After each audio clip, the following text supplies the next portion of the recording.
Cunoașteți cu toții modelul Uber sau Airbnb. Noi încercăm să adoptăm model de business similar pe industria language services. Noi, practic, dezvoltăm servicii creative de traducere pentru clienți business strict din Europa de Vest și Statele Unite, strict clienți business. Cum ne diferențiem? În primul rând, prin comunitatea online de lingviști. Ne place să credem că modul în care facem noi selecția este puțin diferită față de ceilalți, și anume atragem lingviști care fac parte din generația Y. Hence the name, Y Translations.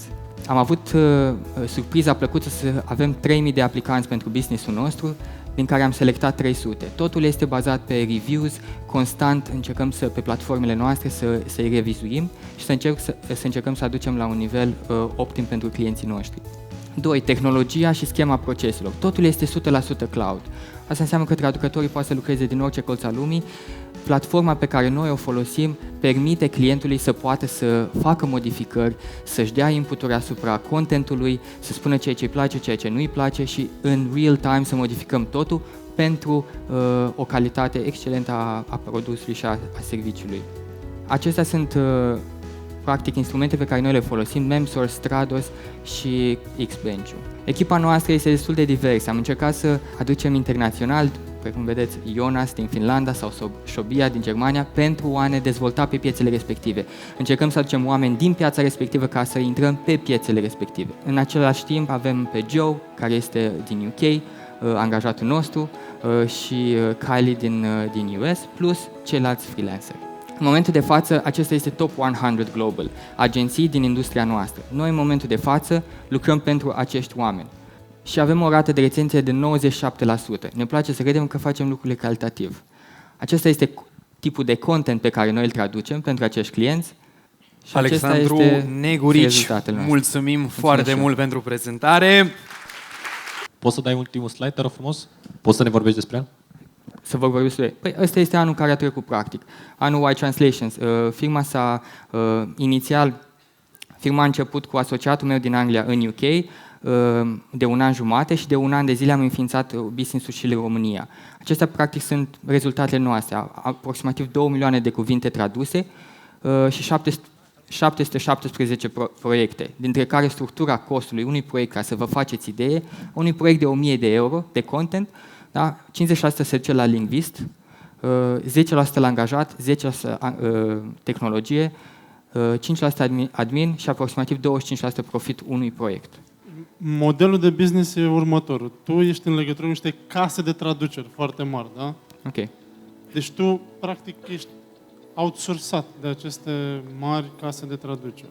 Nu lucrezi cu clientul final. Și te aleg pentru?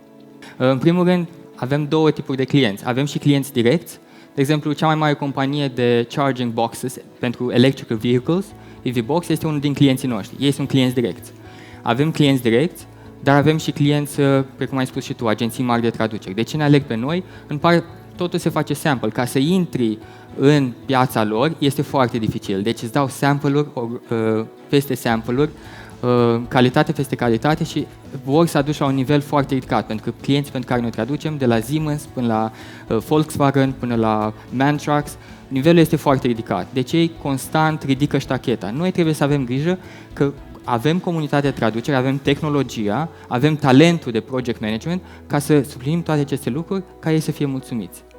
Care sunt veniturile pe care le-ai generat până acum și ce proiecție vezi pe viitor? Cu cei 70.000 de euro, incluzându-i aici. Ok. Și cu ei și fără.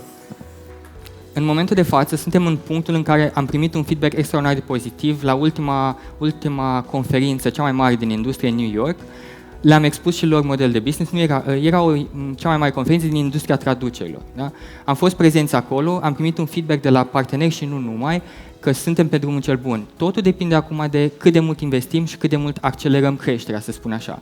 În momentul de față, în România, avem o cifră de afaceri din anul ăsta, ce obțin de aproximativ 20.000 de euro, terminăm anul acesta, și în UK între 150.000 și 200.000 de euro. Tot contractele intră ori în UK, ori în România, bazate ori pe limbi pe care le folosim, ori pe tipul de client. În momentul de față, dacă noi am câștigat acești bani, am investit foarte mult în tehnologie, care avem nevoie să investim și mai mult în inovație. Avem nevoie de acești bani ca să putem să investim în propriul machine translation, adică o găleată de cuvinte. Ăsta este un noul trend în momentul de față. Asta face și Google. Noi nu suntem Google pentru că suntem mai buni decât Google Translate, în sensul ăsta. Dar de asta agențiile vin la noi și nu fac Google Translate. Asta înseamnă că trebuie să investim și noi. Deci e o foarte mare investiție, angajați, talent și în același timp marketing online. Eu recent la firma mea am tradus un document din franceză în turcă. Ok. Pe Fiverr. Care e diferențiatorul între voi și asemenea platforme? Că nu sunteți singuri în piață. În primul rând, tehnologiile care le folosim. Freelancerii nu își permit să folosească anumite tehnologii pentru că sunt prea scumpe. O subscripție, doar ca să-ți faci o idee, MemSource la capacitate maximă ajunge undeva la 10.000 de euro basic. Asta înseamnă că un freelancer nu își permite banii ăștia. Asta înseamnă sisteme de quality assurance. Noi avem sisteme de quality assurance. 3, lucrăm doar cu nativi. Ai zis din franceză în turcă, noi folosim doar turci care știu franceză la un nivel extraordinar de avansat. Nu folosim niciodată un francez care știe puțin și turcă.